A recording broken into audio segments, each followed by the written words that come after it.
lumipat ako ng ibang relihiyon dahil nagustuhan nila ako. Dito ko na nakita sa Riyadh ang Islam.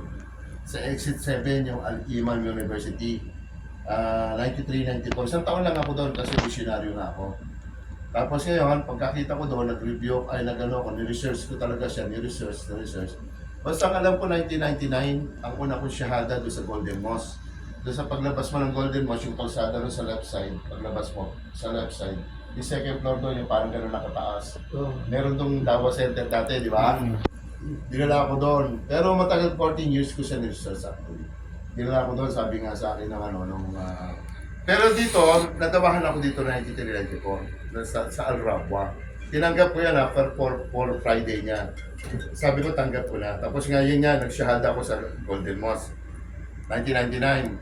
Pero hindi pa ako nagbalik, hindi pa ako nag-ano ng buhay ng Islam. Sabi lang niya sa akin, yung alim, maliit na tao lang eh. Sabi niya sa akin, sabi mo sa akin kung ano yung eksaktong gusto mo itanong, sabi niya sa akin. Sabi ko, ipaliwanag mo lang sa akin ako yung propeta at saka yung Quran. Sinimulan niya ako kay Adan, pababa, tapos gano'n. Sabi ko, sige, tama na kako, tama na. 30 minutes, sakto 30 minutes or 40 minutes like that. Sabi niya, bakit? Sabi ko, tanggap ko na. Yan na talaga yung, ito na talaga yung dapat pupuntahan. Sabi niya sa akin, nako kayo na mga Kristiyano, ganyan eh. Pagka tinanggap nyo, pagka susunod araw, wala na, hindi, kakaibahin mo ako. Sabi sa akin.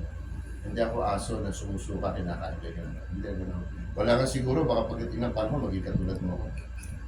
Gano'n ba? Sabi niya, oo. Sino ka ba? Sabi niya, pagkaya naman. Sabi sa kanya. Niyakap niya ako. Gano'n lang. Hindi pa ako namuhay ng Islam noon. Kasi nga, kumikita ako alam nga naman. Iglesia ako ni Cristo eh. Kumikita ako, 70 ako doon eh. Sa madaling salita, basta pinabalik pa ako ng 2005 sa Jeddah. Dito mismo, pinabalik ako. Ang alam ko, just may bandang Palestine eh.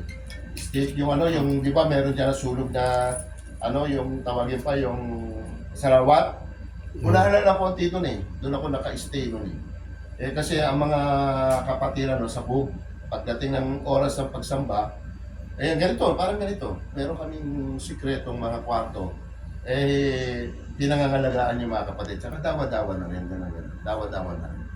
So, sa madaling salita, 3 months lang ako ng 4 months. Nag-exit na ako. Umexit talaga ako, walang paalam. Umalis lang ako. Bumalik lang ako Pilipinas. Pagbalik ko ng Pilipinas, tumahimik lang ako. 2005. Basta ang alam ko ng 2005. Bukas, New Year pa nga, parang ganito yung panahon nun eh. New Year bukas, iinuman kami ng mga anak ko. Doon kami nagkahiwala ng misis ko. Sabi ko sa kanila, 2006 na bukas, sabi ko sa kanila, pinaka-the best natin gawin ako, tigilan na natin ito. Kasi junior ko yung pangalay ko, si Abdurrahim. Junior yun eh. So, junior sa ministerial. Tapos sabi ko, inyan, lasing na kami. Ginano ko pa, alam ko na, alam ko eh. Ano pa yung namin eh, pata pa ng babo yung pulutan eh. Kaya sabi ko, magmula bukas mamumuhay na tayo talaga ng Islam at tutulong tayo sa propagation. Allahu Akbar! Asa ng alak yung mga anak ko, Allahu Akbar! And then, pagkabukas na yan, nakita ko si Ustad Yusuf Hussein. Kilala niyo siguro si Ustad Yusuf Hussein sa Pote. Kasi nakasalubong ko yan. Saan ka punta? Ganon. Sabi niya. Doon ako kay Mayor, Si Mayor, yun ang sabing Mayor, si Abdul Fatah Dalupang. Ewan ko, kilala niyo. Yun ang naging amirsab ko. Yun ang una-una ko naging amirsab. Sabi niya sa akin, sige, sama ko. Punta ako sa opisina niya, sa Las Piñas. Pagpasok ko, kwento. Meron ako na dampot na, ganito, logbook. Pagbukas ko, nakita ko meron siyang 13 na napasyada. Sabi ko, sir, ano to? Napasyada ko yan, sabi niya. Ito lang, sabi sa kanya. Oo, sabi niya, bakit? Sabi niya, marami na yan. Sabi ko sa kanya, hindi niya alam, doon sa Pote, marami na nagsyahada nun. Hindi niya alam na marami na mali-Islam. Doon ako lang tulong mo eh. Sabi ko, sir, dito mo na kayo sandalihan. Bakit? Huwag kayo masyasara. Na-stress ang hapon yan. Bakit? Basta may dadalhin ako dito mga tao. Una kong din na 17. Sabi ko, i-cross exam mo yung mga yan. I-cross niya. Syahada ulit. Di syahada. Pag syahada, nagtaka ako, binigyan niya tig 100 piso.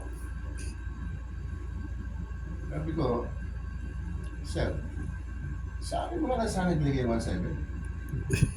Sabi ko, eh wala akong trabaho. Ano yan? Bakit? Sabi niya,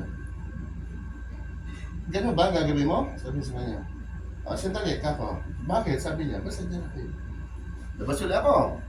After mga isang oras, balik ako, meron akong dalang 27 katao. Gulat siya, dami. Ano yan? Ay, papusyutin niyo. I-cross exam niyo ulit. I-cross exam niya. Sabi niya, paano kayo naging Muslim? Sabi niya, siya nagturo, bakit ayaw niyo ba kami maging Muslim? Ginanong pa siya ng mga tao ko. Sa madalas sa binigyan na naman niya tig 100. Ako sabi ko, sir, tinapat ko na siya. Alam mo, wala akong trabaho. Hindi ko naman sinabi sa kanya na umalis ako sa trabaho doon. Eh, paano mo matutulungan? Sabi niya, dito ka lang sa akin. Kung kinakailangan, bibigyan kita ng 1,000 kada ulo, bibigyan kita. Ay, kakawag na yung story na yan. Kalukuhan yan. Eh, bakit? Maghihirap kayo sa akin. At kaya na paiiralin nyo. 1,000 sa ulo, manghihina ka lang kabibilang ng pera sa akin. Sabi niya, bakit? Basta wag na. Basta bigyan mo na lang ako kung ano yung kailangan ko. Ang bahay ko, kako, tsaka yung kuryente ko. And then, bahala ka na. Ganun. Kasi ang alam ko talaga dito sa atin, walang management. Wala tayong management dito eh. Kumbaga parang bahala ka kung anong gagawin mo. Kaya yun ang nagiging ano ko lagi sa pagka nagre-lecture ako sa inyo. Ang isang concern ko lang dito talaga, yung mga kapatid natin, napakarami ninyo, lalo na kayo.